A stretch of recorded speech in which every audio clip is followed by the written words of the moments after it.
Polavaram project నిర్మాణానికి సంబంధించి అన్ని రకాల అనుమతులు వైఎస్ హయాంలో వచ్చాయన్నారు వైసీపీ సభ్యులు Srikanth Reddy. Right left canal పనులు కూడా వైఎస్ హయాంలోనే 90% పనులు పూర్తయ్యాయన్నారు. అప్పుడు పనులు జరుగుతుంటే టీడీపీ అడ్డుపడిందని ఆరోపించారు. పోలవరం నిధులను దుర్వినియోగం చేస్తున్నారని ఆరోపించారు. మన రాష్ట్రానికి ఒక వరమైనటువంటి ప్రాజెక్టు గురించి తప్పించి ఎక్కడో మూలన పడినటువంటి ప్రాజెక్ట్ ని తీసుకొచ్చి దాని అనుమతులు అయితేనేమి దాన్ని ఏ రకంగా ఇంపార్టెన్స్ అనేది కేంద్ర ప్రభుత్వానికి కూడా తెలియచేసి పోలవరం ప్రాజెక్టు సంబంధించినటువంటి అన్ని క్లియరెన్సెస్ తెచ్చినటువంటి ఘనత డాక్టర్ వైఎస్ రాజశేఖర రెడ్డి గారి అధ్యక్ష. ఒక అనుమతులు తేవడమే కాకుండా అధ్యక్ష ఆ ప్రాజెక్ట్ ని త్వరగా పూర్తి చేయాలి.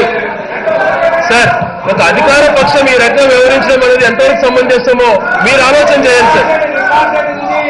ఆ ప్రాజెక్టుకి ఒక అనుమతులే కాకుండా అది జాతీయ ప్రాజెక్టుగా చెయ్యాలా అని చెప్పి సంకల్పంతో 2009లో తన ప్రయత్నం చేస్తే పక్కన రాష్ట్రాల్లో ఉన్నటువంటి ముఖ్యమంత్రులను తీసుకెళ్లి ఆ జాతీయ ప్రాజెక్టు కాకుండా చేసినటువంటి అంశాన్ని ఒక్కసారి వాళ్ళు ఆలోచన చేసుకోవాలి అధ్యక్ష.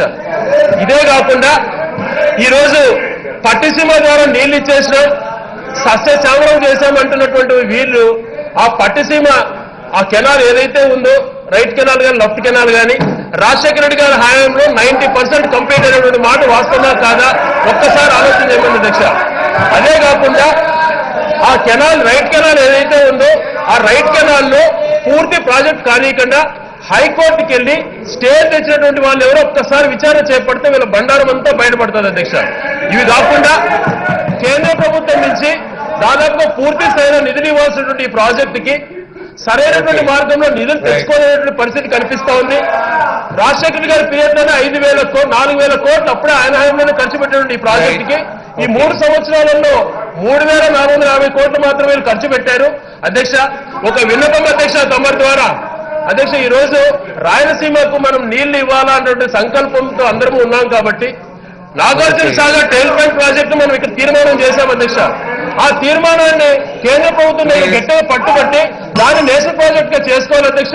అదే రకంగా హంద్రీనివా ప్రాజెక్ట్ ను కూడా నేషనల్ ప్రాజెక్ట్ గా చేసుకుంటే మన రాష్ట్రానికి ఎంతో మేలు జరుగుతుంది.